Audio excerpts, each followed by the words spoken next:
Bismillahirrahmanirrahim. Alhamdulillahirabbil alamin wassalatu wassalamu ala asyrafil anbiya'i wal mursalin wa ala alihi wa sahbihi ajma'in. Subhanaka la ilma lana illa ma 'allamtana innaka antal alimul hakim. Rabbi shrah li sadri wa yassir li amri wahlul 'uqdatam min lisani yafqahu qawli. Amma ba'd. Alhamdulillah ala ni'matil Islam, alhamdulillah ala ni'matil iman, wa kafa biha min ni'mah. Alhamdulillah, segala puji bagi Allah Subhanahu wa ta'ala yang memberi kita nikmat Islam, iman, memberi kita nikmat sehat serta kesempatan-kesempatan untuk meneladani cara hidupnya Nabi Muhammad sallallahu alaihi wasallam, cara hidup yang dipilih oleh sebaik-baiknya manusia, cara hidup yang dipilih oleh manusia pilihannya, sebaik-baik manusia yang diturunkan oleh Allah Ta'ala untuk menjadi qudwah bagi kita semuanya,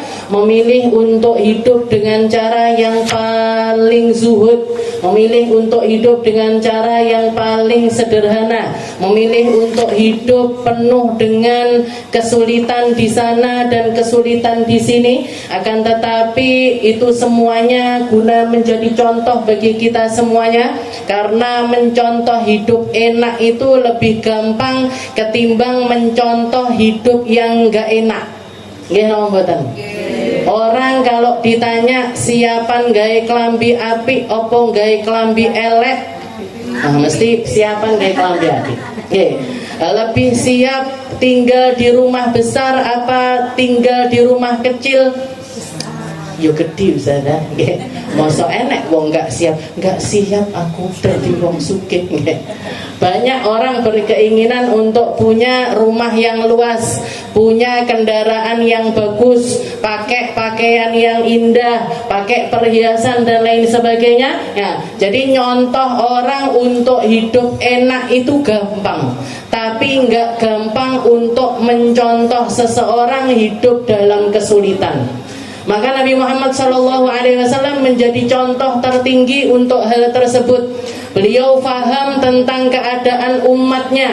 Gak semuanya hidup dalam kemewahan, gak semuanya bisa memiliki kenikmatan di dalam kehidupannya. Maka beliau memilih untuk hidup penuh dengan kesederhanaan. Bukan karena gak bisa kaya, bukan karena gak bisa memiliki sesuatu dari perkara dunia, akan tetapi beliau memilih untuk meninggalkan itu semuanya, mengirimkan segalanya ke akhiratnya. Jadi tentang perkara pakaian, rumah, tempat tinggal, tempat tidur, dan semua yang terkait dengan Nabi Muhammad SAW, Rasulullah selalu mengambil cara hidup yang paling simpel, cara hidup yang paling cukup untuk hidup. Makanya bahkan beliau minta kepada Allah Subhanahu wa ta'ala, Allahumma ja'al rizqa ala Muhammad kafafan. Ya Allah, jadikanlah rezekinya keluarganya Nabi Muhammad SAW ini berkecukupan.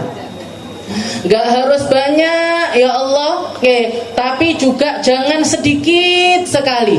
Kafafan, cukup. Sesuatu yang cukup untuk dipakai tinggal, cukup untuk dipakai makan, cukup untuk dipakai pendidikan, cukup untuk melakukan segala sesuatu yang berkaitan dengan kebutuhan hidup manusia. Itu yang diminta sama Nabi Muhammad SAW. Maka sesuatu yang berkaitan dengan kehidupannya Nabi, sederhananya Nabi ini loh yang perlu untuk kita contoh. Ngambil seperlunya dari perkara hidup inilah yang perlu untuk kita contoh dari kehidupannya Rasulullah SAW. Biar apa? Biar dunia ini agar kita ini nggak terlalu kerasan hidup di dunia. Karena orang kalau terlalu kerasan urip neng donya, ndak melek mati. Melek apa ndak mati? Yo ndak melek usada. Maksudnya itu nggak siap untuk tinggal di alam akhirat, nggak siap untuk pindah alam, nggak siap untuk mempertanggungjawabkan segalanya. Padahal itu adalah sesuatu yang pasti akan datang kepada kita semuanya. Jadi ngambil secukupnya dari kehidupan ini biar apa? Biar kita itu selalu waspada, biar kita itu selalu mempersiapkan diri. Ini kalau kebanyakan, hisab saya juga panjang. Ini kalau saya dapat dengan cara yang gak halal, ini akan merusak akhirat saya. Makanya katanya Sayyidina Ali bin Abi Thalib, ad-dunya halaluha hisab wa haramuha adab. Sesungguhnya dunia ini halalnya aja penuh dengan hisab. Halalnya aja perlu untuk kita pertanggungjawabkan dari mana dapatnya dan dipakai untuk apa. Dapatnya dari mana dipertanyakan sama Allah Ta'ala, dipakai untuk apa juga akan ditanya sama Allah Ta'ala. Ad-dunya halaluha hisab wa haramuha azab. Sedangkan haramnya akan mendapatkan azab dari Allah Ta'ala. Jadi orang selalu mikir, orang kalau ingat mati, persiapan untuk mati, persiapan untuk alam akhirat, dia akan menimbang-nimbang setiap hal yang masuk di dalam dirinya, terutama adalah tentang perkara dunia. Dihitung-hitung, didelok-delok, diperhatikan. Setelah itu apa? Setelah itu dia akan mengambilnya secukupnya, biar hisabnya itu nggak terlalu sulit. Orang kalau sudah paham seperti itu, Bu, nggak kira nyolong, gitu. Orang kalau paham tentang makna tersebut, nggak kira mendolimi temennya, nggak kira nginjak orang lain, nggak kira gara-gara pekerjaan ini sampai nyantet koncone, sampai dukune, dulure, sampai rebutan warisan, sampai melakukan hal-hal yang semacam itu, nggak kira. Kenapa? Karena dia ingat akhirat. Kalau misalkan orang ini hidup nggak ingat akhirat, yang terjadi penuh dengan kerusakan. Kerusakan yang terjadi di dunia kita, terutama di Indonesia, korupsi merajalela, orang nyolong kayak jadi sesuatu yang biasa. Bahkan di dalam birokrasi pemerintahan itu, yang nggak nyolongi kayak aneh malah. Yang jujur itu justru malah mereka ini orang-orang yang akan dimusuhi. Kenapa kok bisa sampai ke tingkat semacam ini? Imannya nggak ada, Bu. Jadi nggak ada sama sekali takut Allah Ta'ala, nggak ada sama sekali takut alam akhirat, nggak sama sekali nggak kerentek di dalam dirinya untuk mempersiapkan kuburannya. Dan itu akar dari segala masalah, akar dari setiap kerusakan. Makanya Nabi Muhammad SAW sampai mengingatkan, ra'su kulli khati'atin hubbud dunya. Ad-dunya ra'su kulli khati'ah. Dunia ini, cinta sama dunia ini, dunianya nggak masalah, hidup di dunianya nggak masalah, tinggal di dunianya juga nggak masalah. Tapi yang jadi masalah ketika seseorang itu jekit sekali tentang kecintaan dia pada dunia, sehingga apa? Sehingga dia tidak peduli siapapun, tidak peduli apapun, ditabrak kabeh, yang penting egonya dapat. Milik aku mangan sate kulit, tapi orang duwe-duwe. Wes etok-etok mlebu warung, nanti diladeni makan, pas penjaganya lengah kabur. Nggih toh? Nggak ada perasaan nanti yang rugi, nanti ditanyain di akhir, sudah enak. Apalagi yang ngetren atau yang banyak dilakukan, dianggap itu sesuatu yang nggak masalah. Datang etok-etok macak kayak wong kondangan padahal nggak diundang, mlebu mangan, ngaku prasmanan gampang ini, padahal nggak diundang, nggak kenal siapa mantennya, nggak kenal siapa keluarganya, nyelonong aja masuk. Kenapa? Perut saya lapar, saya butuh asupan, keluar ketawa-ketawa, bahkan di share di media sosial, kayak seakan-akan itu adalah sesuatu yang lumrah untuk dilakukan. Jadi menormalisasi sesuatu yang nggak benar. Atau kalau nggak gitu, tonggone rewangan, mumpung tonggoku enek acara, gowo kresek, gowo tupperware, gowo titik mek loro nggih tinggi bojoku neng omah. Enggak apa-apa, cuman sak centong buat makan sayur, buat makan suami saya, bukan buat makan anak saya, bukan. Dikira sesuatu yang nggak apa-apa, nggak pakai izin, nggak pakai minta halal, nggak pakai ngomong semacam itu. Jadi segala sesuatu kerusakan yang terjadi ini asalnya dari hal tersebut. Nggak wedi mati, Nggak persiapan untuk alam akhiratnya, dia nggak siap sama sekali. Dan Nabi Muhammad SAW menjadi contoh tertinggi atas hal tersebut.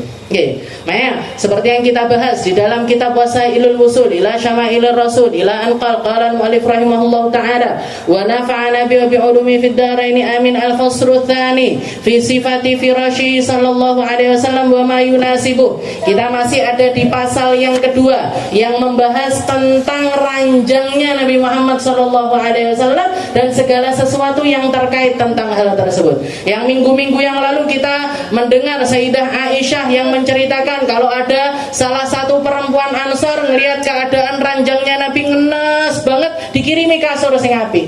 Dikirimi kasur yang bagus, dikirimi kasur yang empuk, bukan grade paling tinggi tapi lebih layak dibandingkan kasurnya Nabi Muhammad SAW. Begitu Rasulullah masuk melihat kasur itu, ruddi ya Aisyah, balik naik wahai Aisyah. Nanti aku ketiduran lama di atas kasur itu, nggak sempat bangun malam. Saya dulu nggak kepikiran kok.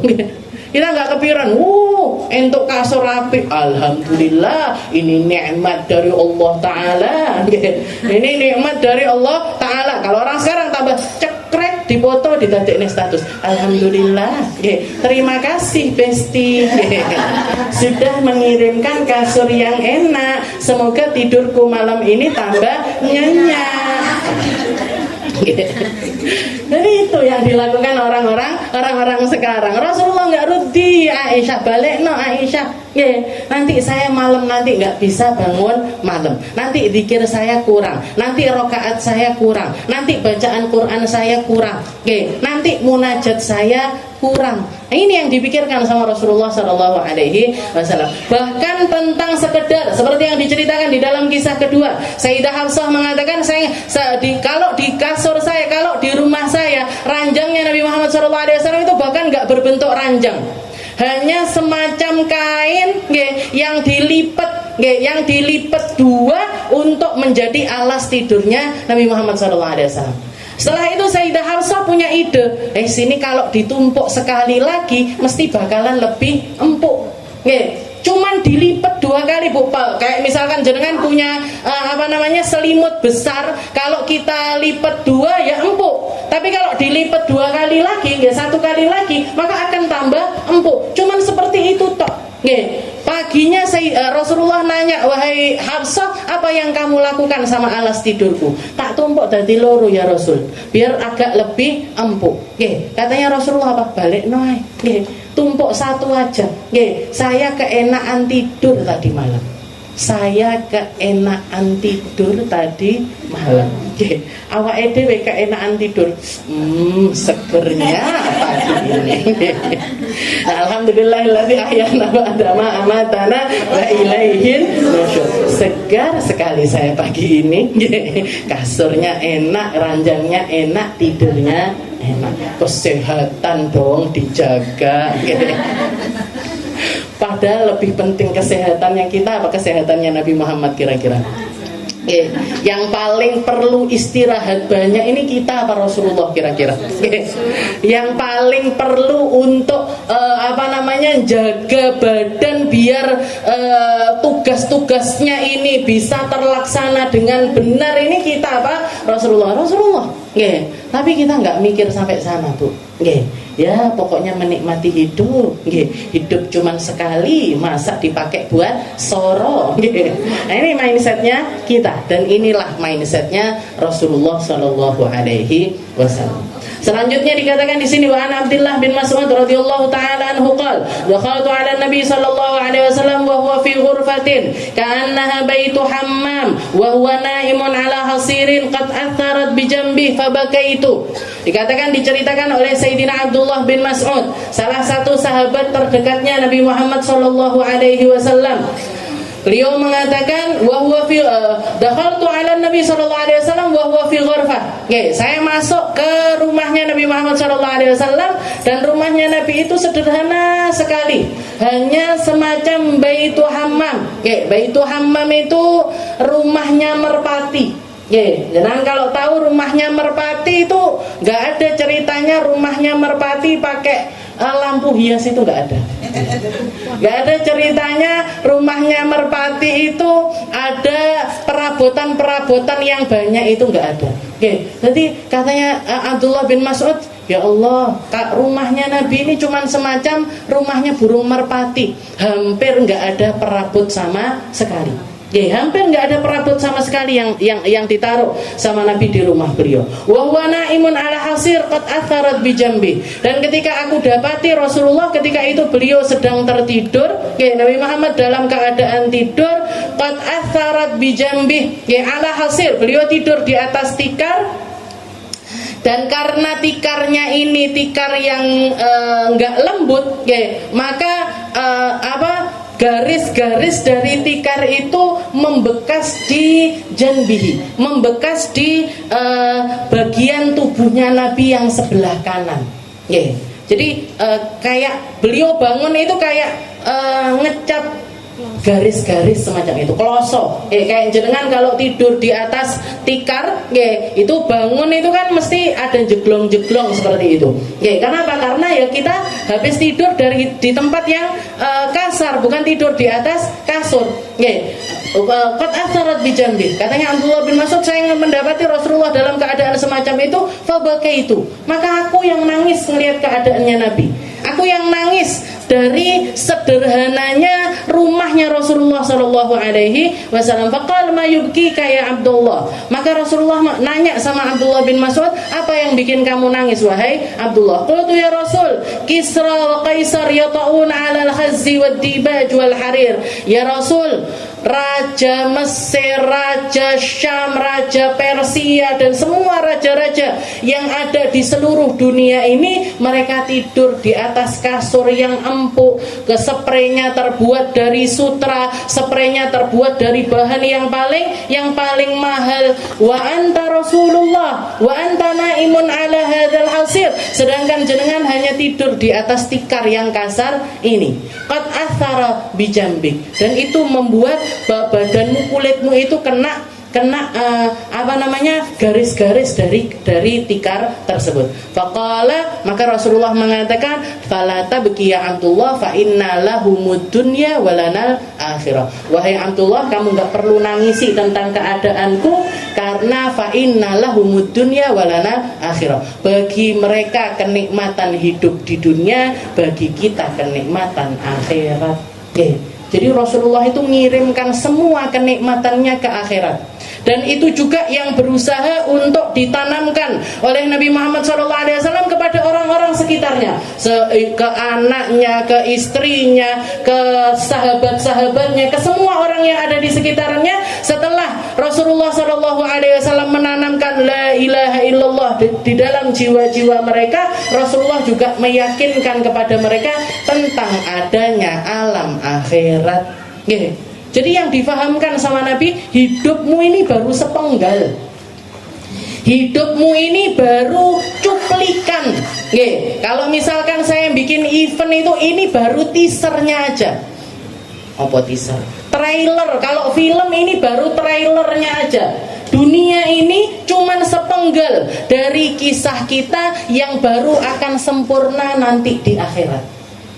Makanya kalau misalkan ada banyak pertanyaan di dalam diri kita, aku nyapo kok ngene, ini nanti bagaimana, seperti apa, dan lain sebagainya. Ada banyak pertanyaan-pertanyaan di dalam hidup kita yang gak akan kita dapatkan jawabannya di dunia. Jawabannya hanya akan terjadi di akhirat. Hanya akan ada di akhirat nanti, Bu. Kenapa kok saya yang dapat ujian begini? Kenapa hidup saya seperti ini? Nyapo kok aku dikei jalan hidup macam ini, dan lain sebagainya. Ada banyak pertanyaan-pertanyaan di dalam hidup kita yang gak perlu untuk dijawab di dunia. Jawabannya nanti di akhirat. Aku ndonga sampai berbusa kok ndak dikabul ya. Saya minta sampai nangis-nangis, sampai jerit-jerit, tapi kok tetap nggak dapat juga ya. Ternyata penggalan hidup kita di dunia ini cuman sedikit sekali dari apa yang akan terjadi nanti di akhirat. Jawaban sempurnanya baru nanti di akhirat. Jawaban sempurnanya baru nanti ketika kita setelah mati. Ketika kita setelah meninggal dunia. Jadi jawabannya Nabi Muhammad SAW, fala tabki ya Abdullah, fa inna lahumud dunya walanal akhirah. Enggak perlu nangis wahai Abdullah. Bagi mereka kenikmatan dunia, bagi kita kenikmatan akhirat. Bahkan di dalam hadis yang lain Rasulullah SAW juga mengatakan, mad dunya fil akhirah illa mithlu ma yaj'al ahadukum usbu'aihi fil yam. Katanya Nabi Muhammad SAW, kalau kalian pengen tahu hakikatnya dunia, hakikatnya hidup di dunia, hakikatnya takdir di dunia, hakikatnya setiap hal yang terjadi di dunia, itu hanya semisal kamu punya jari mau celup neneng gone laut, yang nempel di jarimu itulah hidup dunia. Sempurnanya, baharnya, lautannya itu akhirat. Jadi kalau misalkan kamu menggadaikan kamu menggadaikan lautan ini hanya demi setetes air, rugi apa ndak awake dhewe? Rugi luar biasa, Bu.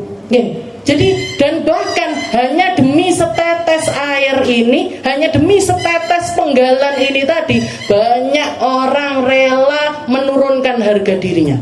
Banyak orang rela menghinakan dirinya. Banyak orang rela enggak taat sama Allah Ta'ala, maksiat di mana-mana, melakukan kesalahan ini, itu dan lain sebagainya. Padahal yang dibelani kambek DE, yang dibelani sama orang tersebut hanya cuman setetes yang nempel di jari.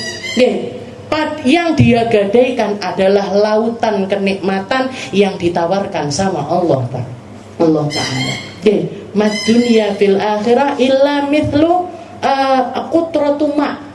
Jadi perbandingan dunia sama akhirat itu cuma semisal setetes air dibandingkan dengan lautan.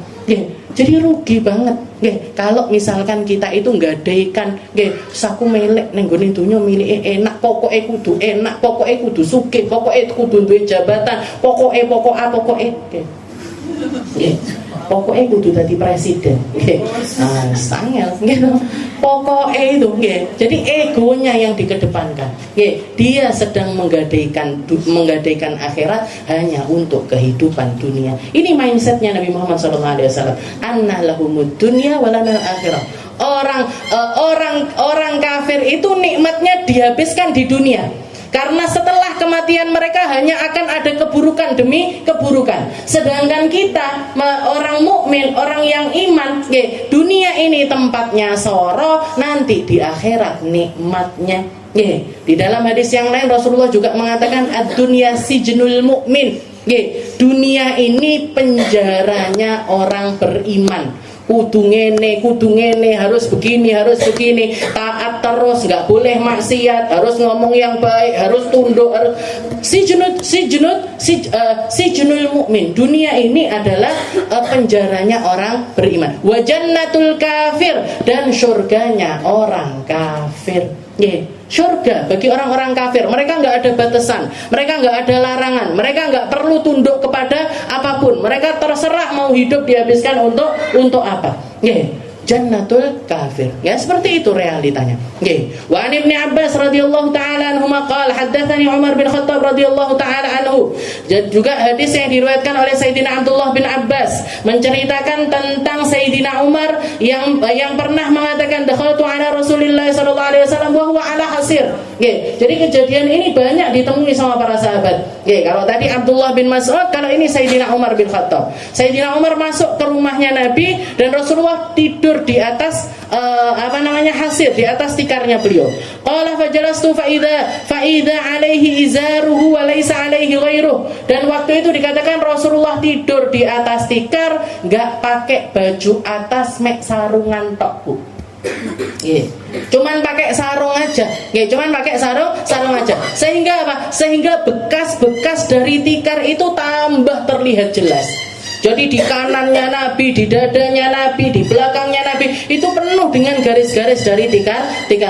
Inna walaysa alaihi ghairu. Wa idza hasir qad athara fi jambi wa idza ana biqabdatin min sya'irin nahwasa. Dan setelah itu katanya Sayyidina Umar, saya bukan cuma ngelihat keadaannya Nabi yang seperti itu aja. Saya datang masuk mungkin di rumahnya Sayyidah Hafsah, di rumah putrinya sendiri, buka lemarinya Nabi. Nggih, buka stok makanannya Nabi. Nggih, kalau kita sekarang buka kulkas. Nggih, dibuka kulkasnya Rasul. Walaupun Rasulullah nggak punya kulkas. Nggih, jadi tempatnya stok makanan itu dibuka sama Sayyidina Umar.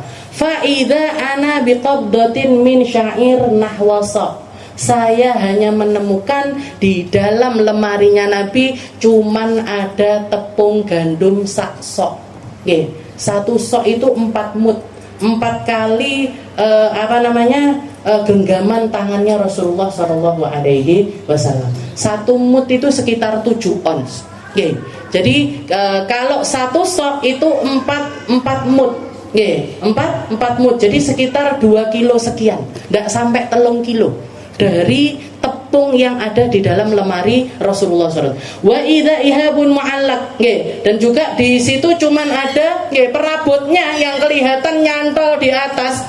Kalau kita jenengan lihat rumah saya kan enek kipas, enek AC, enek gorden, enek pajangan-pajangan dan lain sebagainya. Itu yang nyantol untuk jadi hiasan rumahnya Nabi. Ihab itu semacam girbah, tempat minum yang terbuat dari kulit, yang kalau air dimasukkan di situ bakalan jadi agak dingin.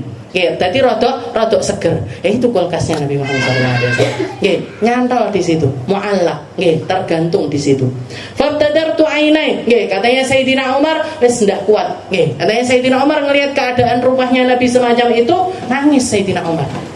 Nangis. Ya Allah, koyok ngene.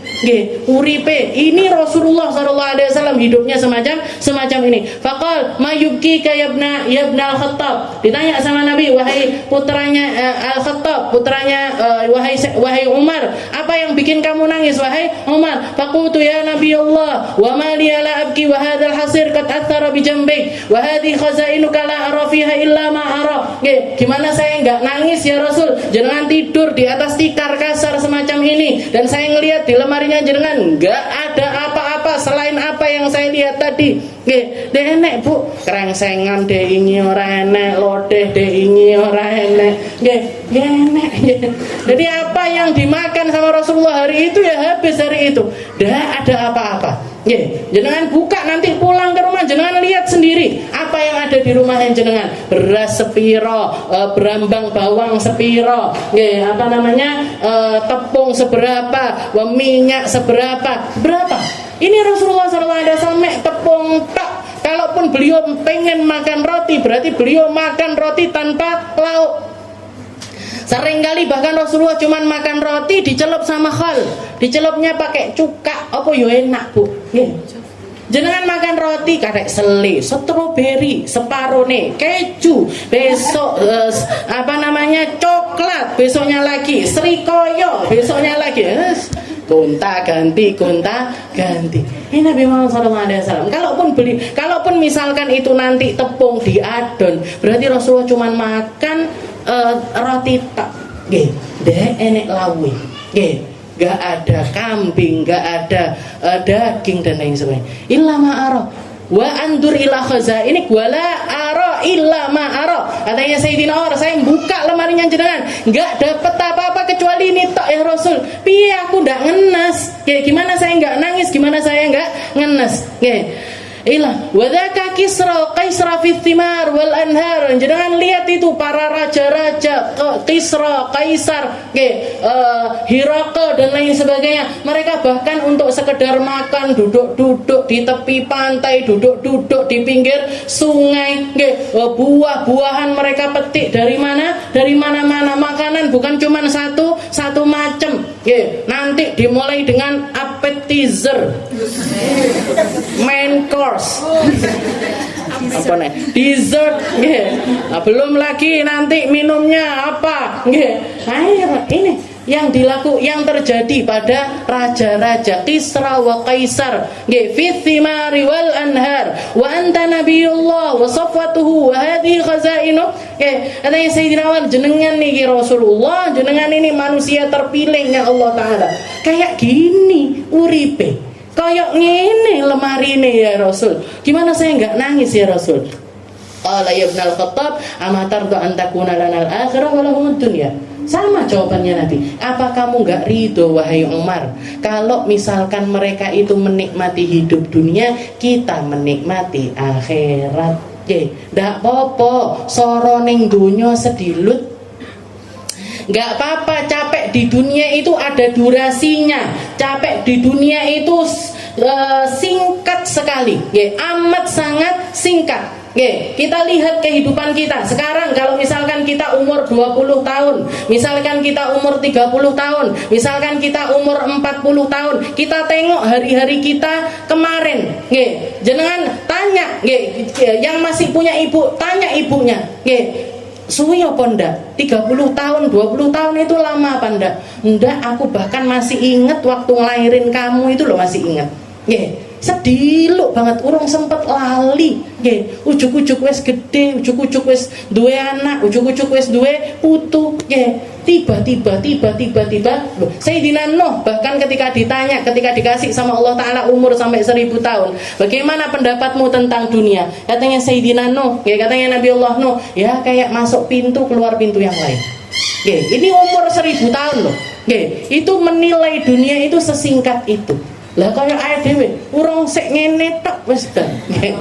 Ngene wis bar. Urung sempat masuk pintunya sudah mati kita ini. Dikasih umur pendek sekali. Nah, jawabannya Nabi, amatarda an takuna lana al-akhirah wa lahumud dunya.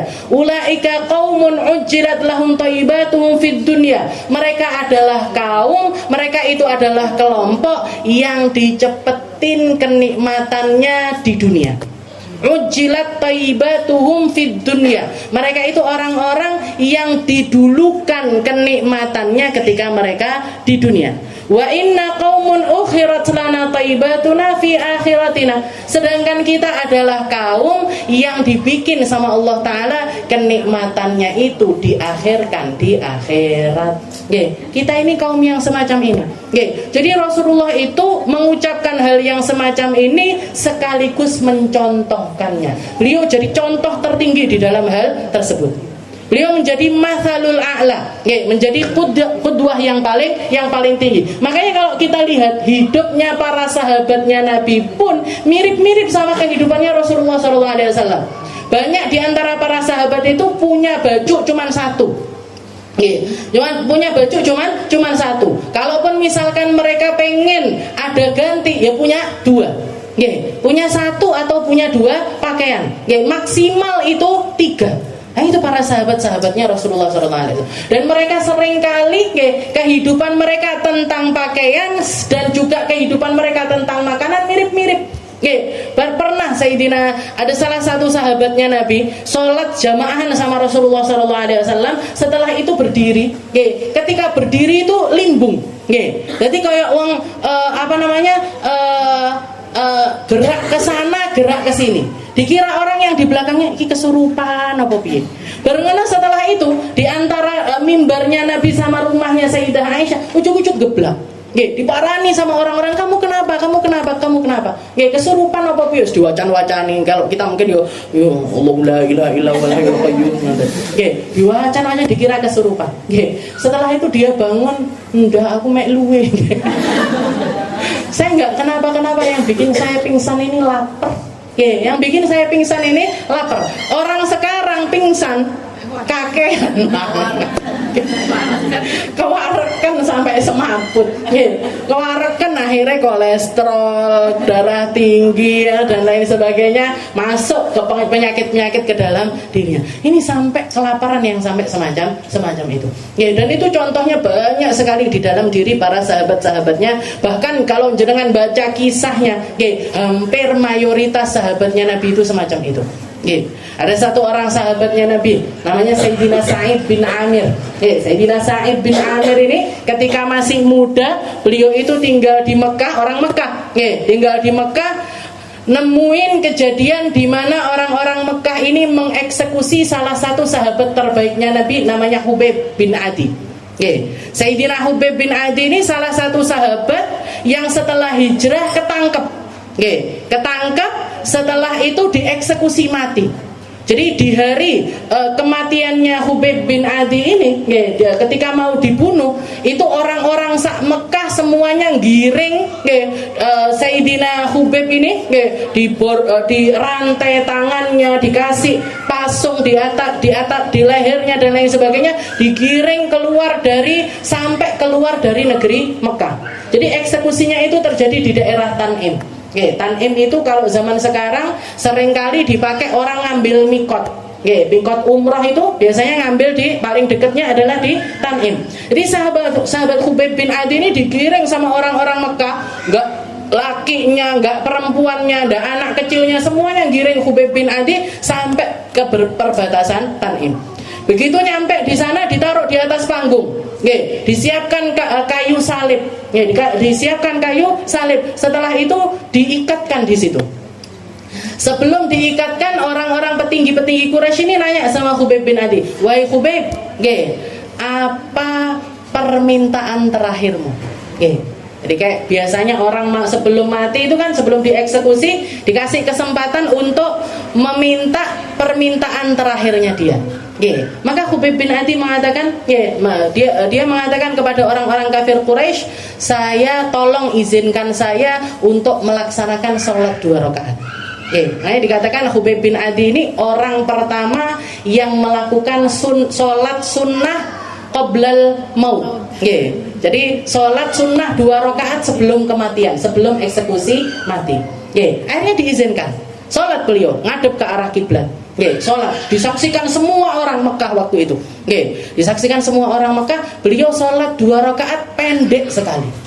Begitu selesai salam, assalamualaikum warahmatullah, assalamualaikum warahmatullah, beliau dengan gagahnya ngadep ke orang-orang kafir Quraisy sambil mengatakan, kalau bukan saya takut kalian mengira saya memanjangkan sholat gara-gara wedi mati, tak dawak nih, akan saya panjangkan. Tapi karena saya nggak pengen ada persepsi yang semacam itu di dalam diri kalian, makanya saya sholat 2 rakaat ini pendek sekali. Jadi muhtaram bu, matinya orang yang nggak takut mati ini kayak gini. Matinya orang istilahnya ngadepi kematian setenang dan seindah ini hanya akan dimiliki oleh orang-orang yang jiwanya itu benar-benar beriman kepada Allah Subhanahu wa Ta'ala. Begitu selesai sholat, diikat kembali, dibawa ke tiang salibnya, dibawa ke tiang salib, tangannya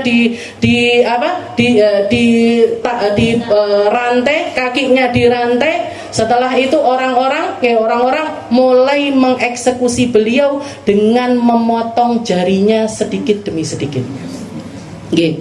Yuqatti'hu qat'an tilwa qit'in. Jadi dikatakan eksekusi matinya Hubaib bin Adi itu, beliau bukan cuma dibunuh, langsung dibunuh, enggak, tapi dipotong-potong kecil-kecil sama orang-orang Mekah. Matanya enggak ditutup, jadi dilihat sama semua orang, gede, cilik, wedok, kabeh delok. Setelah itu ketika mereka mulai mengeksekusi beliau, darah ngucur. Ada salah satu orang yang mengatakan, "Wahai Hubaib, ini semuanya salahnya Muhammad. Ini semuanya karena kamu beriman kepada Muhammad. Kalau misalkan Muhammad yang ada di tempat kamu ridho apa enggak?" Maka katanya Hubaib bin Adi, beliau mengatakan, kalau misalkan saya sedang tenang-tenang duduk, Rasulullah ketusuk jari aja saya enggak ridho. Kok Rasulullah yang gantikan saya? Misalkan saya sehat, seger, buger, ndak nyapo-nyapo, Rasulullah cuman ketusuk jarum aja, saya nggak akan ridho. Itu terjadi kepada Rasulullah Shallallahu Alaihi Wasallam. Begitu ngelihat jawabannya Hubaib bin Adi yang semacam itu, yang menunjukkan cinta yang luar biasa kepada Rasul, bengok kabeh semuanya serentak mengatakan, uktulu, pateni saiki. Maka dikatakan mereka lebih brutal lagi untuk memotong-motong jasadnya Sayyidina Khubayb bin Adi, dan dari lisannya beliau sampai menghembuskan nafas terakhir beliau membaca doa yang luar biasa didengar sama orang-orang saat itu. Beliau mengatakan Allahumma qtulhu badadan, ya Allah, orang-orang yang melihat kematian saya sekarang ini, azab mereka semuanya. La tughadir minhum ahadan, jangan sampai ada satupun yang engkau ampuni, ya Allah. Maka dikatakan ketika kejadian tersebut, setelah sudah mati dan lain sebagainya Khubayb bin Adi, di antara semua orang-orang Mekah ini ada satu orang yang ketika melihat hal tersebut, kita aja dengerin udah ngeri. Ini yang ngelihat sendiri itu memori. Jadi itu semacam memori yang masuk di dalam dirinya Sayyidina Sa'id bin Amir al-Jumahi namanya. Jadi Sayyidina Sa'id itu waktu muda itu melihat keadaan yang semacam itu terngiang-ngiang terus di telinganya. Doanya Khubayb bin Adi yang begitu mengerikan. Sampai akhirnya beliau memutuskan masuk Islam. Masuk ke dalam agama Islam, ikrar syahadat di hadapan Nabi Muhammad SAW, hijrah ke negeri Madinah, dan termasuk para sahabatnya Nabi yang paling zuhud. Termasuk jadi sahabatnya Nabi yang paling zuhud. Setelah Rasulullah SAW wafat, beliau tinggal di eranya Sayyidina Abu Bakar. Sayyidina Abu Bakar wafat, beliau tinggal di eranya Sayyidina Umar bin Khattab. Ketika zaman Sayyidina Umar bin Khattab, beliau ini dipilih sama Sayyidina Umar untuk menjadi salah satu gubernur di daerah Syam. Dipilih jadi gubernur karena orangnya baik, orangnya amanah, orangnya luar biasa di dalam keimanannya, dipilih sama Sayyidina Umar untuk jadi gubernur di sana. Kayak biasanya Sayyidina Umar itu semua wilayah-wilayah yang tunduk di bawah Islam itu harus rutin melapor. Di salah satu keadaan dikatakan Sayyidina Umar itu ngirim ke seluruh negeri untuk ngelis, untuk bikin list-lisan, untuk bikin tulisan siapa orang fakir negeri tersebut. Siapa orang fakir negeri tersebut. Sayyidina Sa'id ini jadi gubernur daerah Himis. Kalau sekarang namanya Kufah. Jadi gubernur di daerah tersebut. Dikatakan ketika suratnya itu nyampe, kayak misalkan Tulungagung gitu, laporan ke Pak Presiden, orang Tulungagung yang miskin siapa? 1, 2, 3, seperti itu. Dikatakan yang dinaikkan berarti miskin, yang paling miskin ini dilaporkan kepada Sayyidina Umar bin Khattab, tulisannya mek wong telu. Jadi orang fakir yang paling menderita di negeri itu ada 3 orang. 1 Fulan bin Fulan, 2 Fulan bin Fulan, 3 Sa'id bin Amir al-Jumahi. Gubernurnya fakir. Gubernurnya jadi orang yang paling fakir di negeri tersebut. Katanya Sayyidina Umar, man Sa'id bin Amir? Siapa ini Sa'id bin Amir yang mana ini? Sa'id bin Amir yang mana? Katanya orang yang ngirim surat, Amiruna. Ini gubernurnya kita ini yang paling fakir. Katanya Sayyidina Umar, ya sudah kalau gitu, beliau langsung nyiapkan 1000 dinar. Nyiapkan uang banyak sekali berjuta-juta, dikirimkan. Yang ini khusus kasihkan kepada gubernurnya kalian, ben duwe omah sing layak, biar punya pakaian yang layak, pokoknya seperti itu, hidup layak lah, seperti itu. Dikirimkan. Maka orang yang ngirim ini tadi langsung ngetuk pintunya rumahnya Sayyidina Sa'id. Diterima sama Sayyidina Sa'id, dibuka, diinceng. Begitu diinceng isinya duit, dilempar. Setelah itu beliau mengucap innalillahi wa inna ilaihi raji'un. Lek awake dhewe sujud syukur. Alhamdulillah. Itu begitu dibuka, diincang, duit langsung diceblokne. Setelah itu innalillahi wa inna ilaihi raji'un. Bojone teko pawon blayu. Kenapa? Ya kan dengar tadi ada orang ketok-ketok, ada kurir yang ngirim sesuatu. Kenapa? Kata istrinya, amata Amirul Mukminin, Sayyidina Umar mati apa piye? Katanya Sayyidina Sa'id, bal asyad min hadza. Enggak, lebih parah ini. Lebih parah daripada kematian khalifah. Terus kenapa? Apakah terjadi waq'ah 'alal mu'minin? Apakah terjadi sesuatu yang urgent di dalam kepemimpinannya orang Islam? Katanya Sayyidina Sa'id, bal asyad min hadza. Lebih parah lagi. Terus apa Loh, yang lebih parah dari itu apa? Katanya Sayyidina Sa'id, dakhalat baitana dunya yukharrib akhiratana. Masuk di rumah kita perkara dunia yang akan merusak akhiratnya kita. Katanya istri ini nggak paham gila duit. Istrinya nggak ngerti kalau yang dikirim itu adalah duit. Mungkin kalau tahu duit gitu, aku aja saya tahu. Istrinya nggak paham. Katanya istrinya, takhalas min hada. Kalau gitu ya lari yo. Jangan sampai masuk ke rumahnya kita ini. Apa ini yang bahaya ini apa? Jangan sampai masuk ke rumahnya kita. Katanya Sayyidina Sa'id, tu'inuni ala dzalik. Kamu mau bantuin aku biar ini fitnah ini tadi enggak masuk ke rumah kita. Ya wes, mau aku. Wis moro mburi dhisik. Masuk kamu ke rumah. Maka dikatakan Sayyidina Sa'id ngambil kantong-kantong kecil, uang 1000 dinar itu tadi langsung ditaruh di kantong-kantong kecil, dikirimkan beliau sama istrinya ke rumah-rumahnya orang fuqara sama masakin yang lainnya, padahal beliau orang yang paling fakir. Disedekahne kabeh entek resik, ndak tersisa sama sekali. Ini sahabatnya Nabi Muhammad sallallahu alaihi wasallam. Sampai suatu ketika dikatakan Sayyidina Umar itu berkunjung ke Kufah.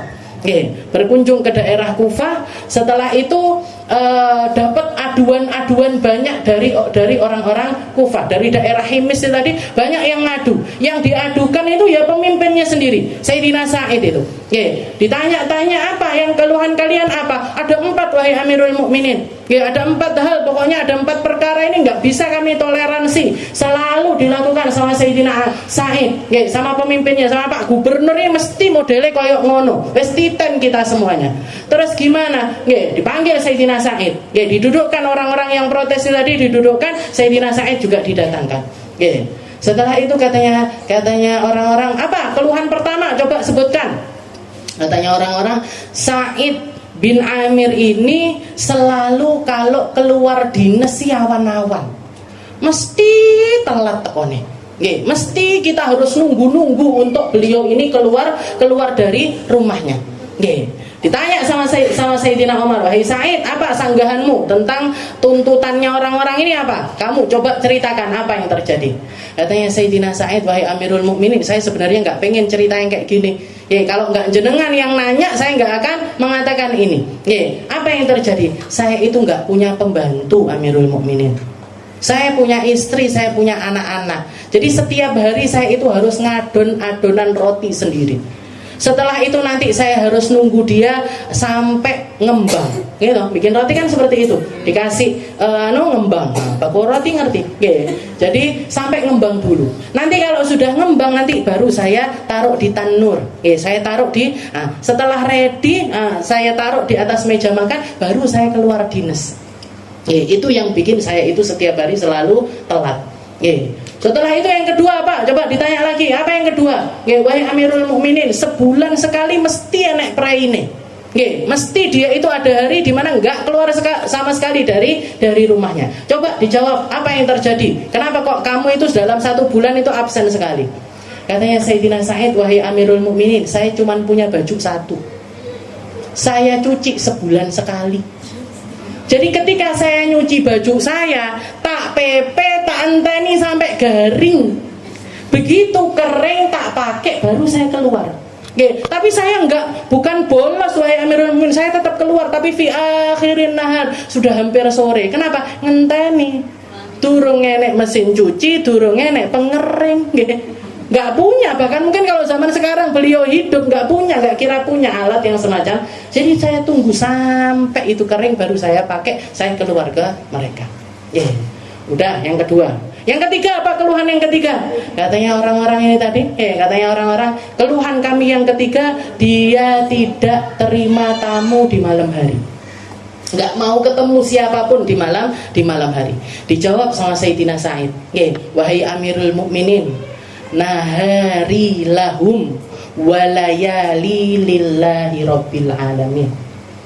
Saya sudah memberikan siang saya untuk mereka, maka malam saya untuk Allah. Itu katanya Sayyidina Sa'id. Nggih, keluhannya yang ketiga, saya nggak terima tamu malam, awanku wis ngedeke, mosok bengiku ya buat mereka. Nggih, kapan jatah saya untuk bermunajat kepada Allah Ta'ala? Setelah itu yang keempat, apa yang terakhir? Keluhan yang terakhir apa? Nggih, katanya orang-orang, wahai Amirul Mukminin, seringkali Sayyidina Sa'id ini tengah-tengah rapat semaput, melaku semaput, gampang semaput. Kini sedikit pingsan, kini sedikit pingsan, kini sedikit pingsan. Piye awake dhewe duwe gubernur gampang semaput. Gimana ini wahai Amirul Mukminin? Gimana ini wahai Sayyidina Umar? Gampang sekali. Beliau itu tahu-tahu kita lagi ngobrol-ngobrol, plak gitu. Gimana ini? Katanya Sayyidina Umar, apa ini? Wahai Sa'id, apa yang terjadi kepada dirimu? Jawabannya Sayyidina Sa'id, ya Amirul Mukminin, ra'aitu maqtala Hubaiban bi'ainai. Saya melihat dengan kedua mata saya sendiri eksekusi matinya Hubaib bin Adi. Dan itu selalu membayang-bayangi kehidupan saya. Bahkan di dalam tidur saya sering sekali memimpikan hal tersebut. Saya selalu takut kalau misalkan doa yang keluar dari lisannya Hubaib bin Adi itu langsung datang ke dalam diri saya, dan Allah Ta'ala nggak mengampuni diri saya. Kalau sudah ingat itu semaput. Jadi dari saking takutnya itu pingsan. Itu Sayyidina Sa'id bin Amir al-Jumahi. Maka dikatakan begitu selesai ini tadi, jadi tabayun antara dua pihak ini tadi selesai, Sayyidina Umar langsung ngangkat tangannya sambil mengatakan kepada Allah Ta'ala, Alhamdulillahilladzi la yukhayyibu dhanni bi Sa'id bin Amir al-Jumahi. Saya bersyukur kepada Allah Ta'ala karena Allah Ta'ala tidak istilahnya saya itu nggak salah sangka, nggak salah di dalam memilih Sayyidina Sa'id bin Amir ini untuk menjadi gubernur dari negeri tersebut. Karena persangkaan saya kepada dirinya tentang keimanannya ini benar.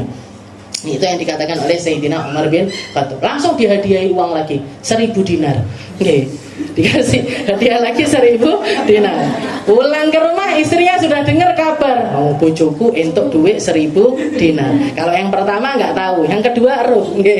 Maka begitu masuk rumah, bilang sama wahai suamiku, kalau gitu kita beli rumah yang layak, kita nyewa pembantu, kita nyewa ini itu dan lain sebagainya. Katanya Sayyidina Sa'id bin Amir, wis iki angel iki ya kan. Pertama nggak tahu, yang kedua ini sudah tahu. Maka katanya Sayyidina Sa'id, wahai istriku, apa kamu itu nggak sayang kalau misalkan uang ini hanya akan habis ketika kita di dunia? Terus piye Pak Bojo? Ya, kita bawa sampai akhirat aja. Kita bawa sampai akhirat aja. Caranya gimana? Kita bagi-bagikan ke orang-orang. Kilek bojone jenengan kira-kira apa ndak? Kalau istrinya itu Sayyidina Sa'id itu istrinya jenengan, wis metut. Ndak mek sedina rong dina, setahun dipeduduti bojone. Tapi istrinya salihah, marhaba katanya istrinya. Ya, gitu. Terus saya harus apa? Ambil kantong-kantong dari belakang, masukkan ini uang semuanya ke kantong-kantong kecil, kita sebarkan ke orang-orang. Kita kembalikan kepada pemiliknya, yaitu Allah Subhanahu wa Ta'ala. Jadi hidupnya para sahabat itu seperti itu. Gak mek Rasulullah tok, Bu.